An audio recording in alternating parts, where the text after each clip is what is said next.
and he at the present time is the Ford Professor of Sociology and the Vice Chairman of the Center for Japanese and Korean Studies at the University of California, Berkeley.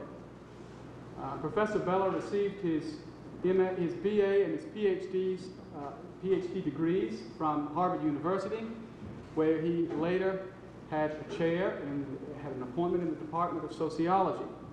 From Harvard, he went to Berkeley to his present position, and in the interim has occupied visiting lectureships or visiting appointments at McGill University, Princeton University, and the Institute for Advanced Studies at Princeton University.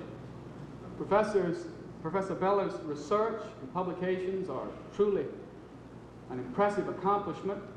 In the past, his two main areas of work have been in sociological analyses of East Asian religious movements, and he's also been very much involved in developing the notion of American civil religion in the United States. Saying at dinner that the term is not his, it belongs to Rousseau. That's true, but I think it's fair to say that when we think about American civil religion in the American context, Professor Bella's name is automatically associated with the concept because it's his pioneering work which has brought the whole phenomenon into perspective in this country. At the present time, Professor Bella has been engaged in two projects. For the past 2 years, he's been doing a sociological analysis again of the countercultural religious movements in the San Francisco Bay Area.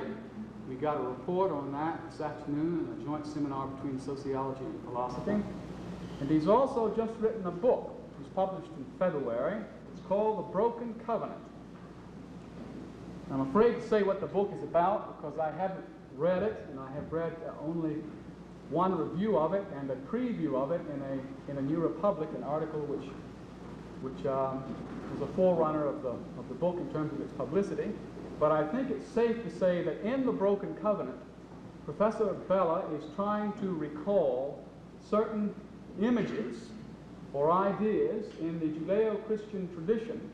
He's trying to recall them in such a way as to bring them into play in the present dilemma that we find ourselves in, political and social dilemma that we find ourselves in the United States today. Tonight, I think his lecture is going to involve a synthesis of these two recent pieces of research. He's going to try to bring together some of what he's learned from studying countercultural religious movements in San Francisco and some of the insights which he's put forth in the Broken Covenant. So, Professor Bella, we welcome you. We're happy to have you here to hear about religion and the future of America.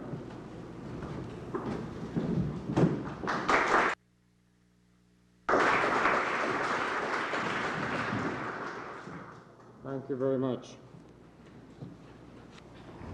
When we walked in, there was the question of whether this was a panel of 5 tonight. And I kind of wondering who the spirits are on each side of this table who will be helping me along. I want to open tonight with some of the results of our study over the last several years of religion in the San Francisco Bay Area, and also the relation of our study to other empirical sociological studies of religion in America, for some of the trends that we can pick up by this somewhat uncertain method of survey research. And then I want to move into some rather broad historical perspectives about the development of religion in American society to help make sense, hopefully, out of what we've been learning in the more or less immediate present. And finally, perhaps, to sketch out some possible futures. I don't believe that sociologists can predict, at least not anything as large and complex as the future of whole societies, but perhaps it's possible to suggest some of the options that seem more likely than others. Now, as a context for our study, I think it's necessary to point out that some sorts of Excuse me, I think people are having trouble hearing in the back. How do you turn this microphone on? That center microphone that's on the podium, Yeah. you'll have to put that switch on. there. Is that better? Yeah. Is that all right? I'm sorry. All right.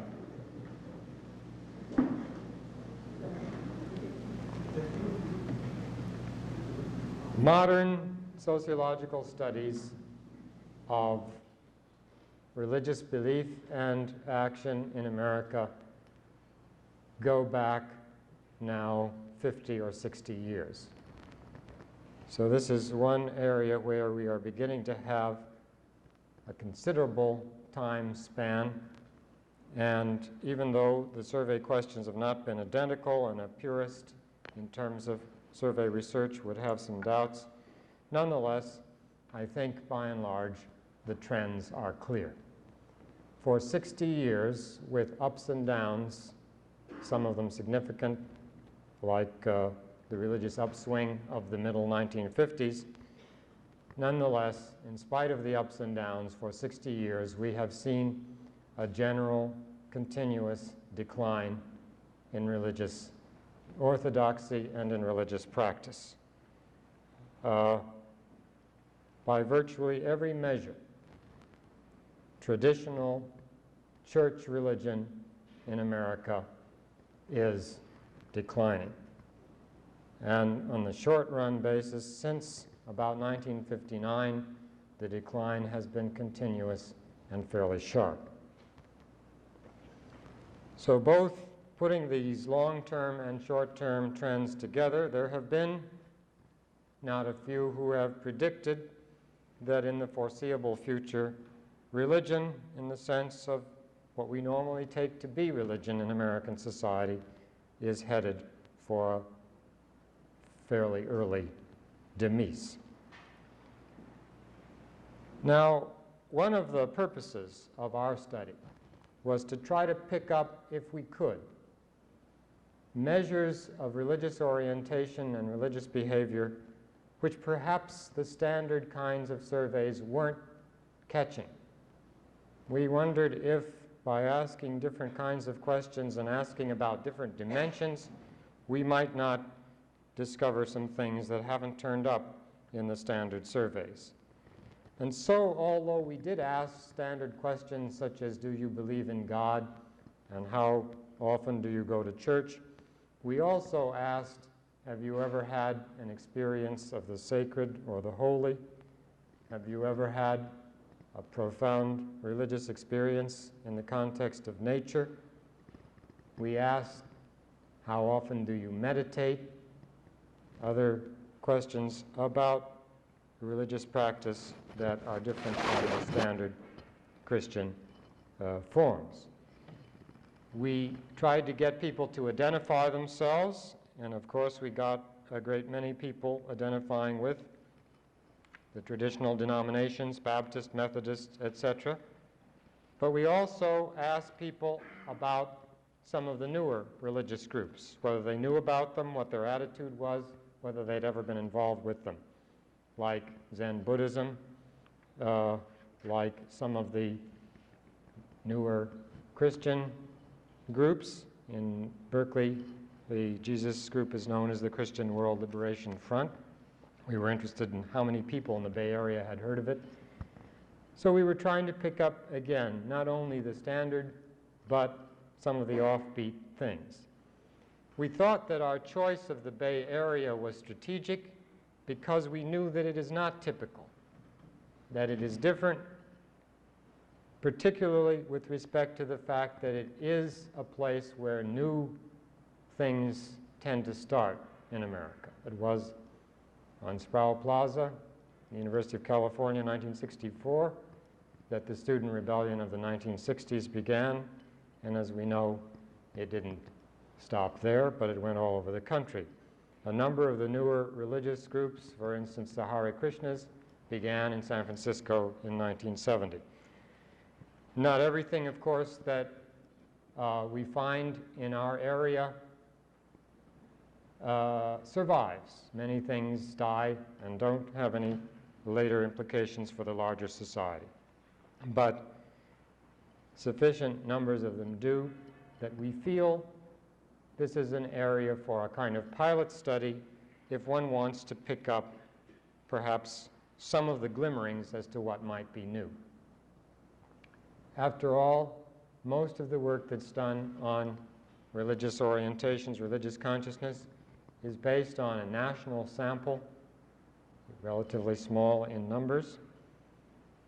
And I think, to take a remote analogy, if you can imagine an empire-wide survey in the ancient Roman Empire in the year 100 AD of, say, 1,000 or 2,000 cases, which is considered adequate for many purposes for national samples, it's very likely you wouldn't have picked up Christianity at all.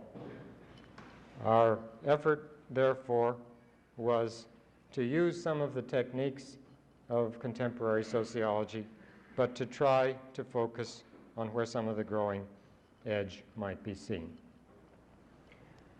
Not only did we confine our study to the San Francisco Bay Area, but we oversampled for youth, feeling that young people are more involved in some of the newer, more experimental trends in religion than the general population. But we also did keep a sample of older people so that we could make some comparisons between the generations. Now, in terms of that long-range trend for the decline in traditional religious orientation in America, I think we can see from our survey data, when we compare it to national samples, that that trend is more advanced in our area than in the country at large. When asking the question about religious identity, where you answer, I'm a Baptist or a Catholic or whatnot, in our sample, in those over 30, 75% replied with a standard self-identification. Only 50% of those under 30 replied with that kind of self-identification.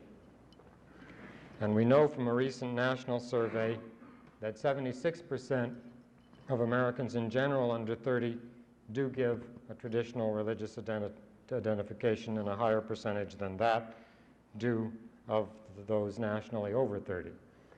Again, when we asked our sample about their parents, we discovered that 85% of the mothers and 75% of the fathers of these young people did have a traditional religious orientation. So pretty clearly we are seeing some attrition and seeing it in a more rapid rate than in some parts of the country. And yet, when we combine our data on traditional church religion with some of the other things we found out about religious life in our area, we had to qualify fairly sharply our picture of the decline of religion per se. There are a number of dimensions along which this qualification has to be made.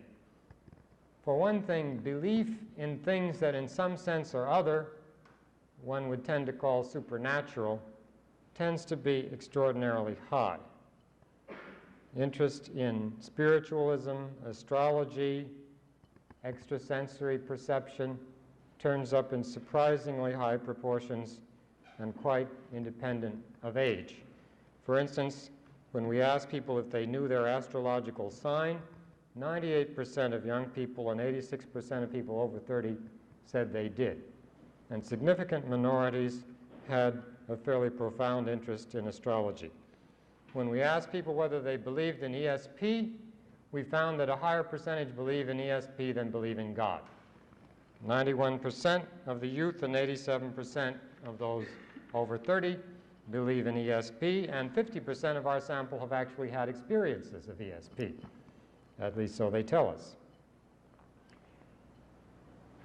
Furthermore, when we asked a series of questions trying to get at what people think about, what concerns them, we discovered that in a series of questions, people indicate in surprising proportions that they do spend time thinking about things like the meaning of life, the problem of suffering, the existence of God. Every one of these questions, at least 70% of our samples say they do spend time and concern on these questions, and comparing those preoccupations with other more mundane things that they're thinking about, problems of economics, jobs, politics, we find that these religious concern questions seem to be just as important, if not more important, than many more mundane preoccupations. We find in our question about whether nature has generated some kind of religious experience that almost 80%, and again it crosses generations, report that they have had such an experience.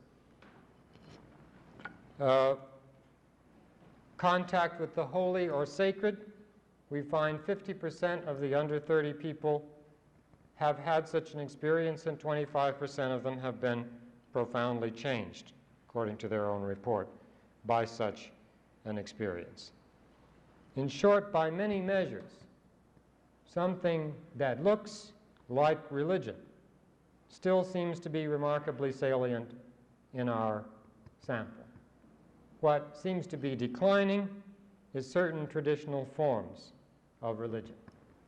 But if we think seriously about comparisons with the past and ask ourselves whether, say, 100 years ago, the general population in this country was, quote unquote, highly religious, or whether, if we'd had surveys to give at that time and found a rather high belief in certain orthodox doctrines, that might have been, in those days, accountable at least in part in terms of exterior conformity, because people in general were expected to believe those things and to act on them with certain practices.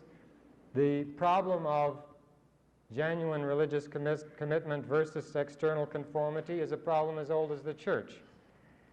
So when we combine that consideration, again, what we may be finding is not a decline of religion, even of traditional religion, but a decline of external conformity to the forms of traditional religion. I don't claim we can prove that, but I would say that our data at least raises that question. We did find a significant group who seemed to be, in almost any possible way of defining them, non-religious, who simply don't answer any questions, traditional or alternative forms of religion in a positive way. They are clearly a minority. Whether they are a growing minority or not, we don't know, because studies measuring religion the way we measured it don't have a sufficient time span. Now, I'd like to summarize some of our findings, since it's impossible to keep all the dimensions we were trying to measure together in mind at once. I'd like to summarize by collapsing some of these things into 4 different groups, which have certain typological characteristics. We differentiated out one group that we called conventionally religious. These are the people who fit the standard traditional pattern of what it is to be religious. They have a clear religious identity in terms of one of the existing denominations in America. Belief in God proves to be so problematic and means so many things to so many different people that that was not terribly diagnostic for this group, but strong belief in life after death was, and the behavioral syndrome of attendance at church or synagogue at least once a week was a third criterion. These three criterion generate a group which we choose to call conventionally religious. The kind of opposite group who don't identify with a traditional religious body, who explicitly assert that they are agnostic or atheist, and who flatly do not believe in life after death, we classify as non-religious. But another group, which turns up not fitting the profile of conventional religion, but answering positively to some of these alternative notions about religion, who have a strong sense of the holy or the sacred, although they don't necessarily use the word God in speaking about it, who engage in religious practices, but it may not be going to church once a week. This group we called alternatively religious. And then there was, as so often is the case, a residual category which doesn't quite fit, which has some characteristics of each of the others, and we called these, because they do have some features in common with traditional religious orientation, the nominally religious. Most frequently, these are people who identify themselves as being Catholic or Baptist or something, who aren't sure about life after death, but tend to believe that probably there is such a thing, and who go to church very seldom, if at all.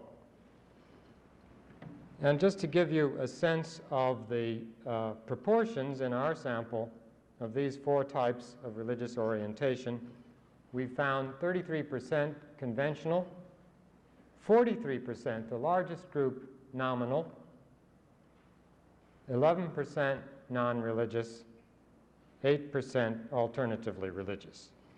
Cutting things this way is arbitrary, and we found much larger percentages than 8% of people who in one way or another are interested in, attracted to, sympathetic towards some of the newer kinds of religious groups.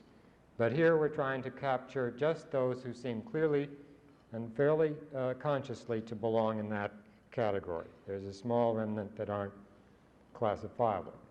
Some of you may ask, where in this typology are the Christians? The problem of finding out who is a Christian by survey research, I think, is insuperable. The church classically remains invisible, and maybe that's just as well for all of us. So I am not trying with this typology to claim that we know the deepest inner spiritual orientation of the people in our sample, but we do know something about their expressed views and their actual behavior. And what is more, we find that these patterns that we've been able to discern correlate fairly well with a number of attitudes and orientations and behaviors in a series of other dimensions.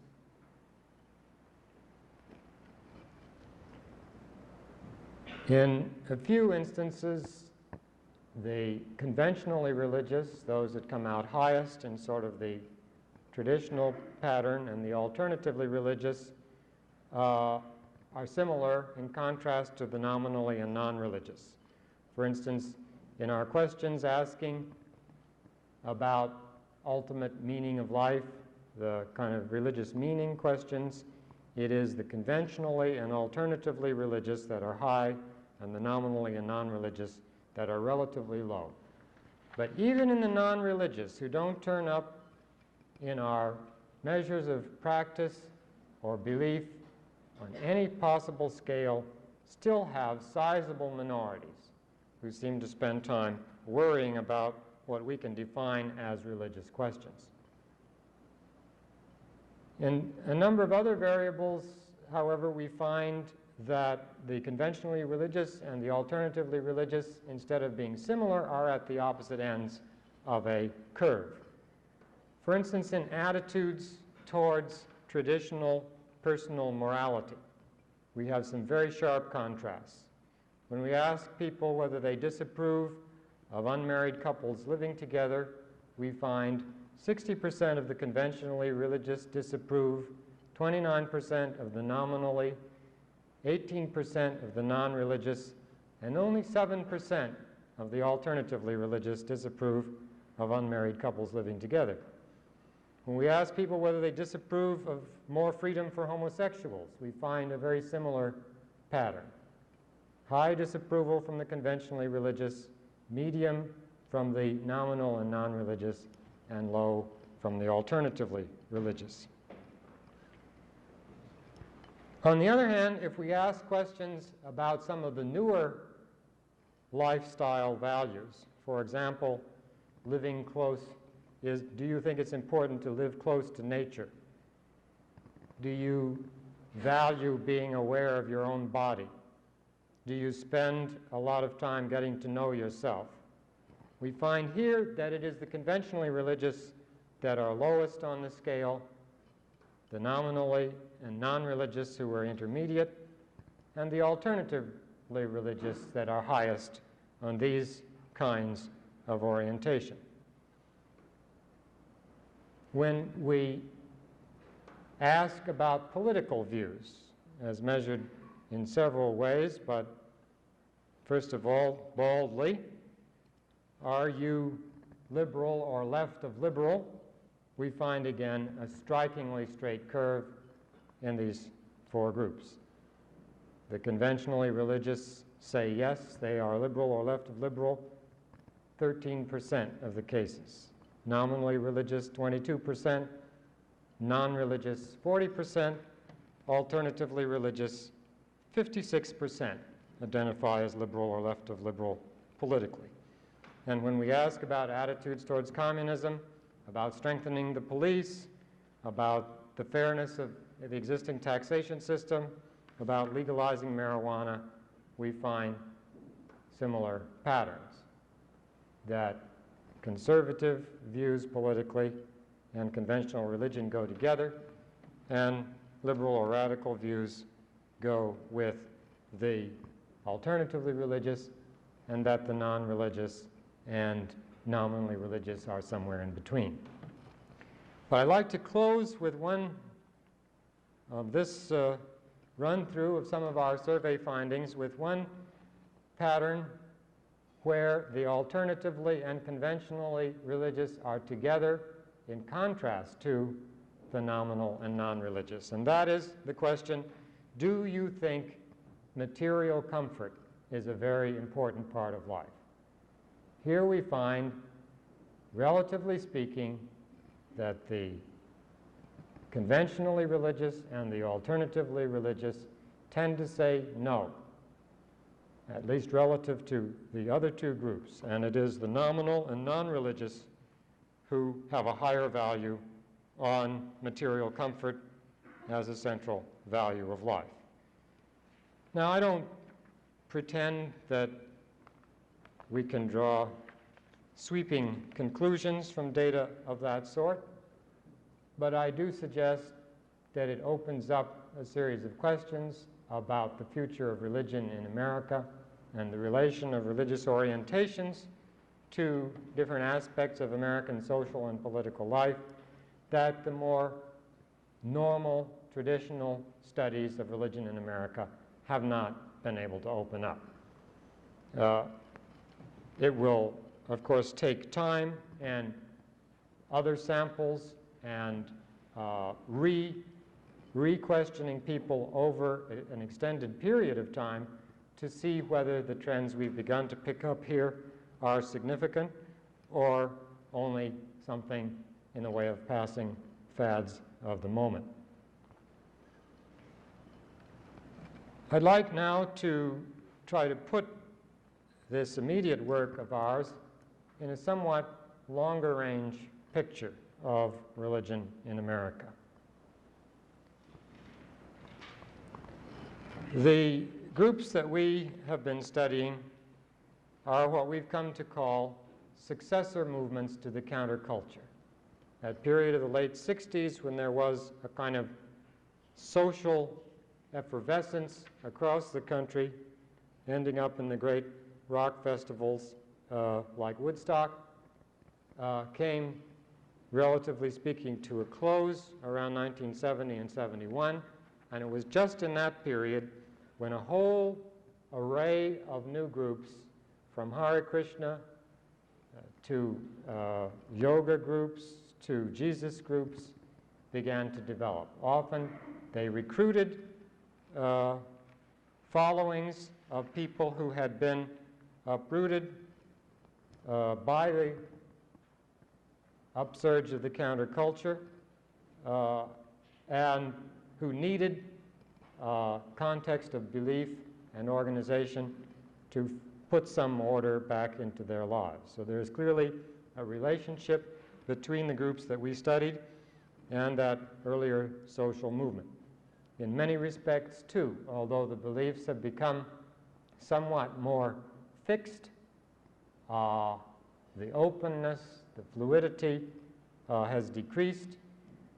The attitudes and orientations of some of the successor groups that we've been studying, not only with our survey, but with participant observation, people who lived for months at a time with these groups, finding out what they're like, continue the ideals and values and orientations, and also very much the questions that were raised in that cultural outbreak of the 1960s.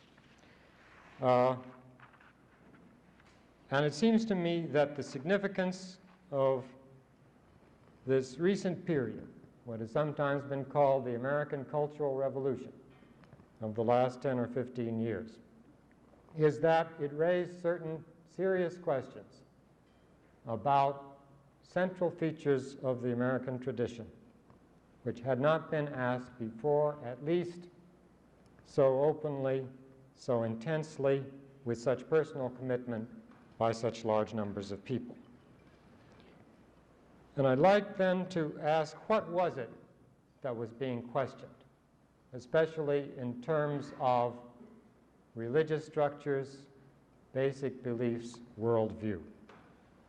It seems to me that from about as far back as we can go in America, the basic interpretation of reality, what made sense out of the world for Americans, has been two major complexes. One, biblical religion; the other, utilitarian individualism. And I want to suggest tonight, and my new book is partly devoted to this, that these two are not to be identified. Although they have coexisted and even interpenetrated, they are far from the same. It is these complexes which have generated loyalty over the generations, and it is these complexes which have been called into question in the recent period. Let's look first at the conception of social reality as contained in biblical religion, especially as it existed in America in the opening decades, the first century or two of our experience on this continent. The self-understanding of the original colonists was that they were God's new Israel, a nation under God. I think, by the way, that putting under God in the Pledge to Allegiance was a sign of the erosion of what was once taken for granted, a symptom of the decline of this orientation rather than of its strength. In New England, this early understanding was expressed in the biblical symbol of the covenant, signifying a special relationship between God and a people. And American society was to be one of exemplary obedience to God's laws, subject to his grace and judgment, and certainly subject to punishment and even total destruction should the nation go astray.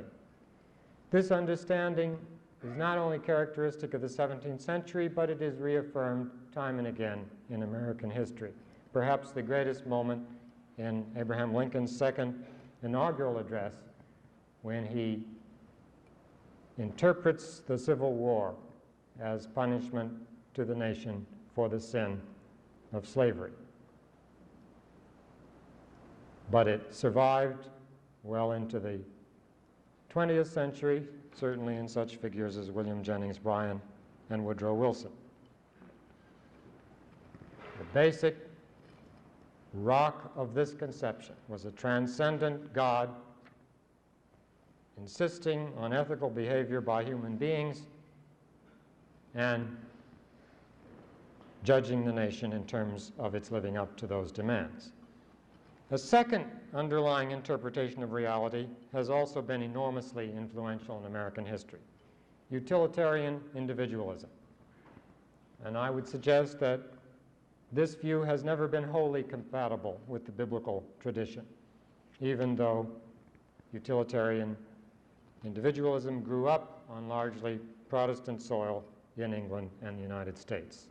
It roots, it seems to me, in the thought of that great atheist and materialist Thomas Hobbes. It was adapted and made somewhat less sharp, more palatable by John Locke, who presented a worldview which became the common sense of Americans for many a long generation.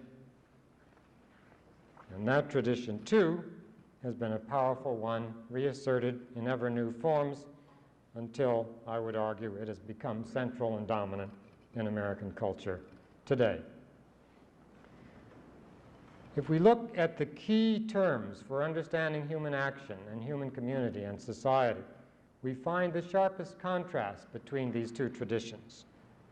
Whereas those in the biblical tradition spoke of conscience as the key term for understanding human action, the utilitarian term was interest, and indeed self-interest.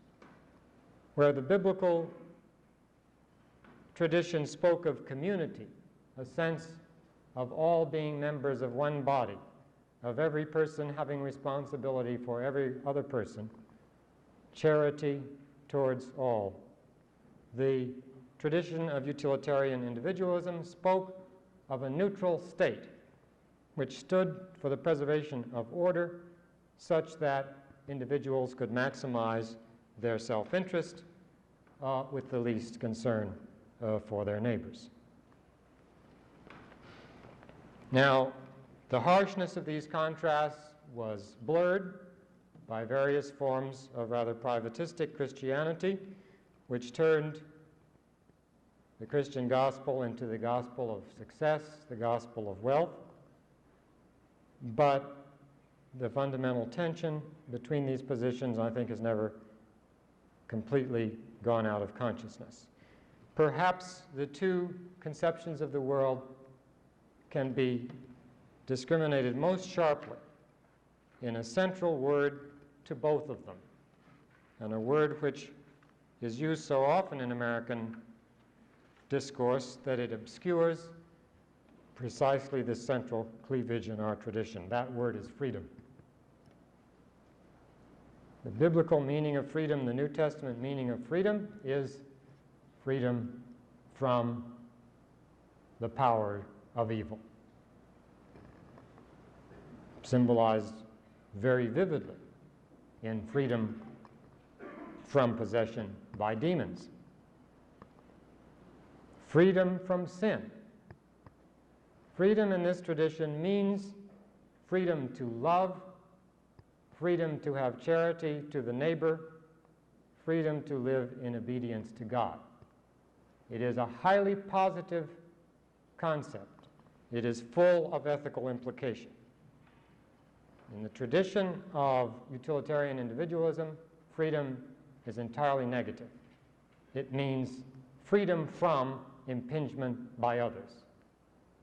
Freedom to do not the good, but whatever I damn please, with only certain restraints to keep the total breakdown of order from occurring by impinging too much on others. But the fundamental reference point is freedom to compete, freedom for some to win and some to lose. And I would suggest that those two conceptions, which are covered by this one word, are as different perhaps as two conceptions can be, almost opposites one to the other. Now, I would suggest that it was this dual set of fundamental understandings of what American life is all about that was fundamentally challenged by both the political and the cultural religious outburst of the 1960s. The meanings of life as given in these traditions were called into question. But I think that it was above all the tradition of utilitarian individualism which was most frontally rejected. And to a considerable extent, the biblical tradition was rejected because it was seen as interpenetrating with and reinforcing a society dominated by the values of utilitarian individualism, and perhaps seen with good reason, since the churches themselves had often become innerly taken over by that other spirit. We have tended for a long time in this country to speak about modernization as a process which disrupts and disturbs other people, traditional societies, non-Western societies. But somehow modernization is something where we have been successful. This tremendous growth in wealth and power, this tremendous emphasis on personal achievement, on climbing the ladder of success, and all of that is our triumph. But one of the things I think that the 1960s said to American society was that that process has been as corrosive and destructive in our society as it has been in any society. That what it has engendered is not paradise, but deep self-doubt, deep alienation, deep uncertainty as to what the meaning of life is all about. Above all, the tradition of utilitarian individualism can tell us nothing about ends, nothing about why we should do anything. It gives us the means to pursue whatever end we might have.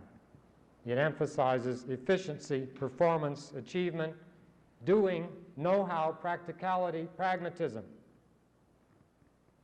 But why we should be so continually active, what is the purpose, and what is the value, and what is the good, and what is the meaning of it all, it is incapable of answering, unless the endless pursuit of means, ever more wealth, ever more power, is an end in itself, which of course, not only from the biblical point of view, but from any of the great religious traditions, is the service of the anti-religious, of the diabolical forces in the universe, that turning means into one's God. In contrast to this worship of power, size, wealth, expansion, the question was raised whether that was really what life was all about. Whether instead of an exploitative, domineering attitude towards nature, a more harmonious, a more receptive, a more responsive and responsible attitude towards nature might not be more appropriate. In terms of interpersonal relations, which utilitarian individualism tends to turn, as it turns everything, into means, into something one uses for one's own ends, social relations, community, intimacy with other human beings are taken in this critical stance as good in themselves, as worthy of cultivation, as life and meaning giving, not as means but as ends. Another great realm of human life, that of the inner personal experience and feeling, bodily, spiritual, which the tradition of utilitarian individualism also has tended to dominate, repress, control, think of in terms of motivation for achievement. How can we motivate people to work harder, to attain certain ends, to have a higher output? This criticism, which emerged from so many different quarters in that explosive period, said these are not things to be used. They are perhaps intuitions of ultimate meaning. Our bodies, our feelings, our inner lives are to be respected, to be listened to, our dreams, not to be either dismissed or controlled or utilized for external ends.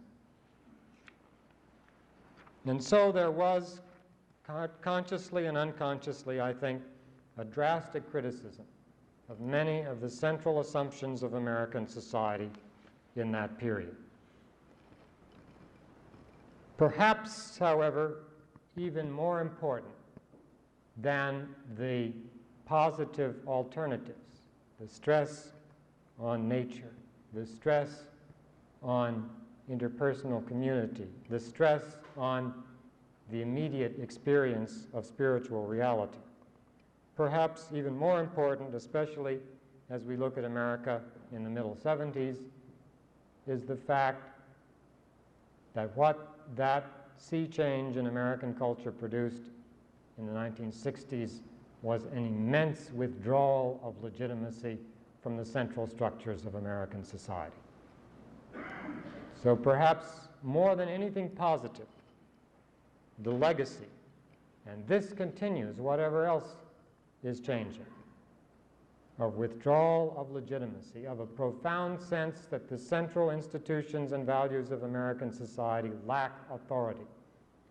All the measures we have indicate that this erosion has not stopped in 1970, in spite of the present concern for jobs and security and careers.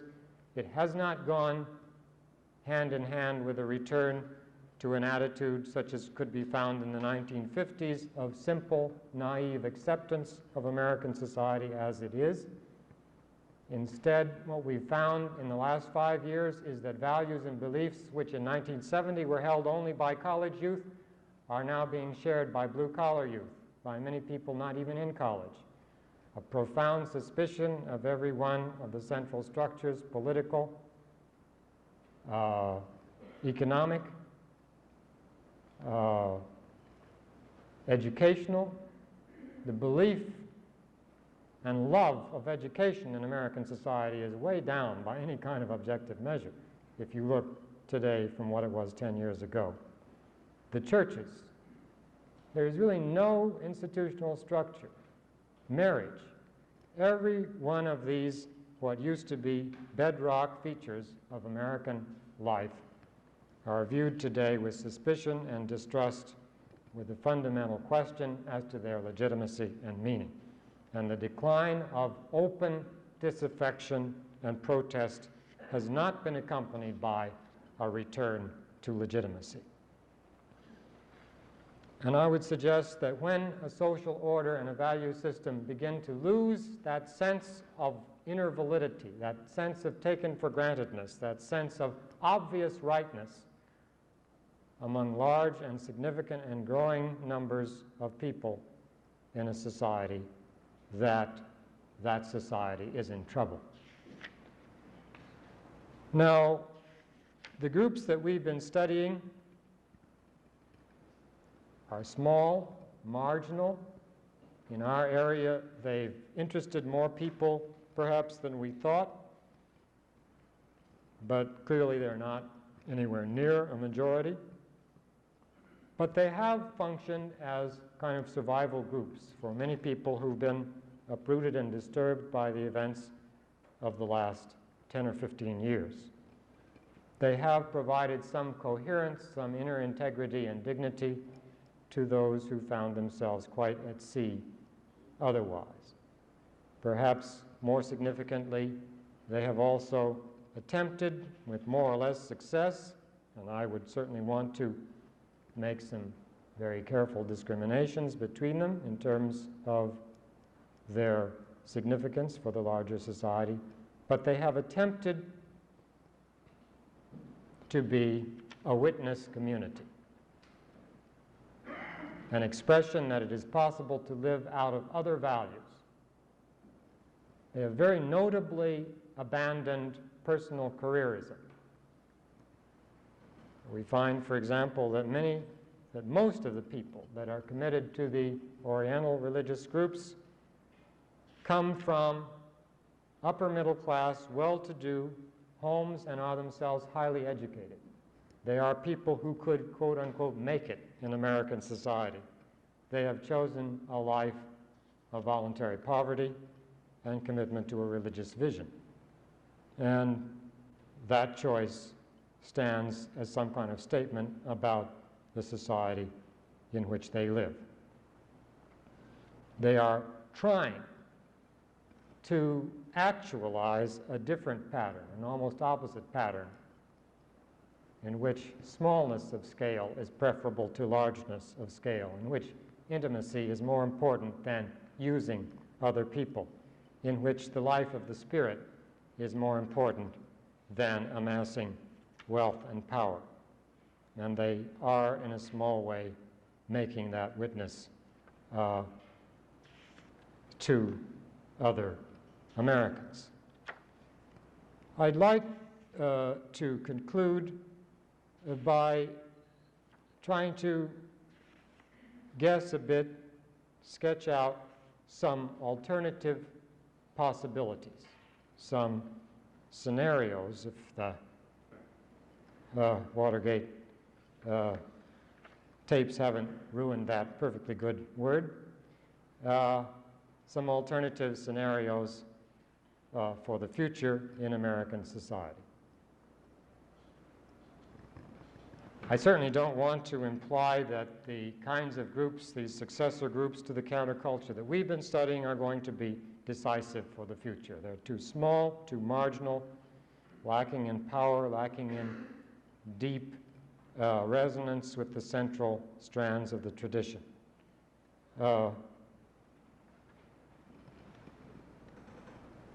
I'd like to categorize three possible options for the future under the terms liberal, traditional, authoritarian, and revolutionary. The future that most people seem to expect, and that the whole business of futurology is mainly built on, is that the future will be more or less like the present society, only more so. It is this which I call the liberal scenario. American society will continue in the future as in the past to devote itself to the accumulation of wealth and power. The mindless rationalization of means, the lack of concern with ends, will continue to undermine that decreasing commitment to biblical religion, and traditional morality will continue to erode. Utilitarian individualism ever more openly would be the central value system of the society, finding it less and less necessary to use the biblical facade, which has so often covered it. The economic form of capitalism, the political form of bureaucracy, the ideological form of scientism would all become increasingly dominant in its respective sphere. And among the educated elite, scientism, that belief that science alone tells us anything worth knowing, would provide some coherent meaning after traditional religion and morality are completely gone. But such a positivist scientism could hardly be an adequate surrogate religion for the masses. No longer accepting the society as legitimate in any ideal terms, the masses would have to be brought grudgingly by a combination of coercion and material reward. Actually, there is, I think, a new mass religion in this society, which is uncomfortably similar to the late Roman Empire. Instead of bread and circuses, it's bread and TV, particularly TV football, and other things which seem to generate much more intense commitment and meaningfulness than going to church. If you can sell that as a substitute for religion, then maybe you can have a mass support for more of the same thing in the course on which American society is set. In such a society, there might even be a certain role for Oriental religious groups, for human potential movements, for Jesus freaks, even for a small radical political fringe. These would all allow people to express some of their despair and their frustration with the dominant society without in any way harming it. They would be stabilizing mechanisms. And the dominant society is enormously powerful and successful in co-opting and controlling its challengers and making them into reinforcers of the system. Nor do I think that many of the countercultural successor movements would find it too uncomfortable to fit in. All of us are utilitarian individualists in America more than we know, even when we consciously reject that model. However, I think we are, at the present moment in American history, beginning to see that there is some doubt, more doubt than Americans have ever felt before, that perhaps that model of development just may not work.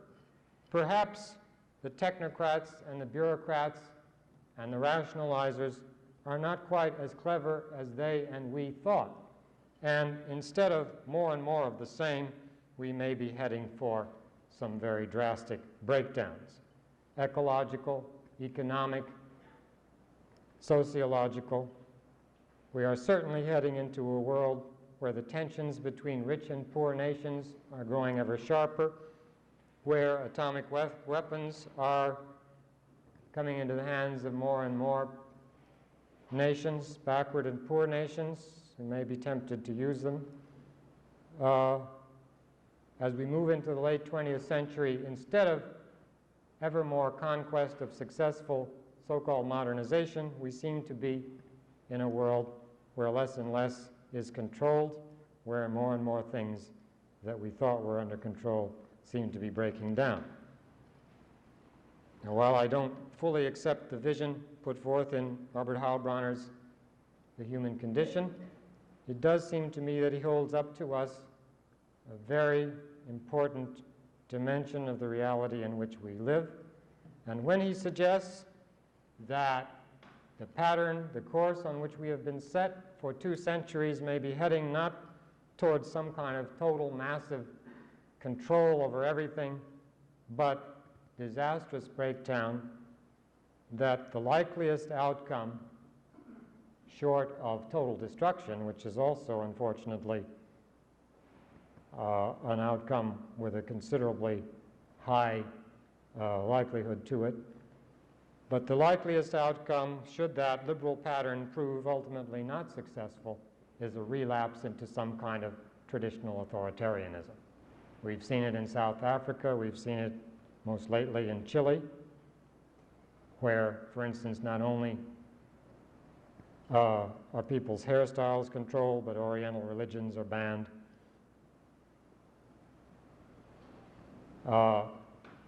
In our society, where we have had a republic for almost 200 years, it's hard for us to imagine a military dictatorship. I would suggest that the history of republics in the course of world history does not encourage us to think that any republic necessarily will last forever. In the first 2 years of the presidency of Richard Nixon, we saw how close to despotism we came. The possibility of a smarter, more attractive, more charismatic Nixon pulling it off, it seems to me, should not be ruled out.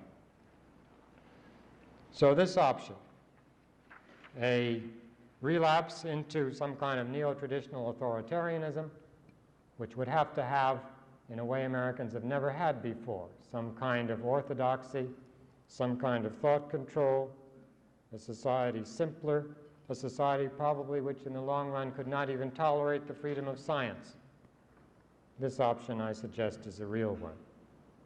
In this scenario, the groups we've been studied would almost certainly be destroyed. not only the Oriental groups, but even a somewhat radical Jesus group like the Christian World Liberation Front would obviously not be tolerated. What would provide the model of some kind of authoritarian central ideology and control is a question. But here, that ominous statistic that I pointed out to you of the very high correlation between what I call conventional religion and political conservatism suggests to me that right-wing, politically and religiously conservative Protestantism is the likeliest candidate for providing an ideology of neo-authoritarianism in America. It has done it in South Africa. I think it could do it here.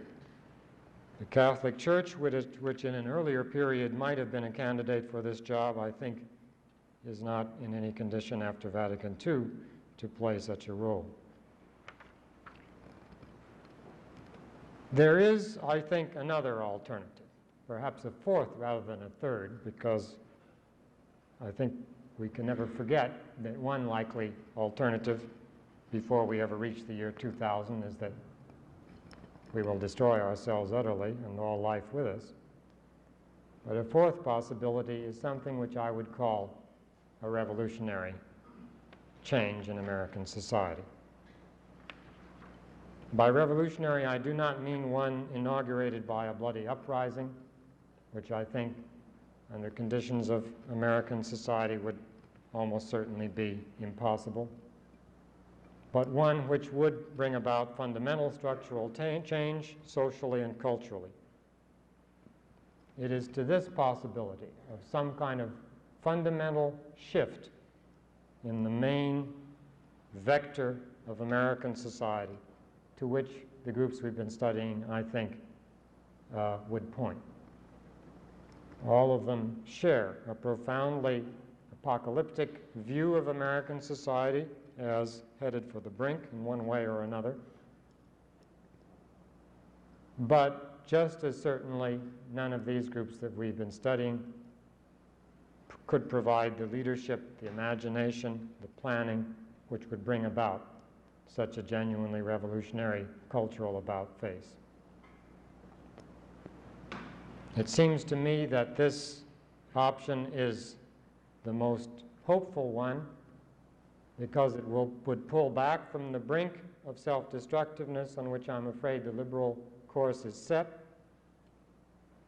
yet it would not involve the reassertion of a neo-traditional orthodoxy and authoritarianism,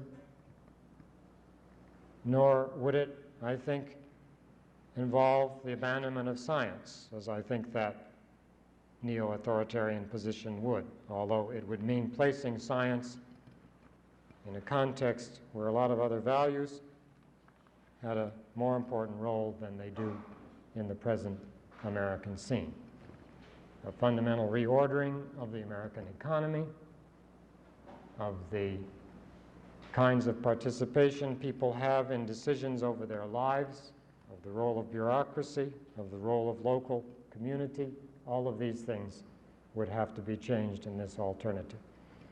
And similarly, patterns of personal orientation towards the meaningfulness of life would also have to change. This outcome would accord with the millennial hopes which go hand in hand with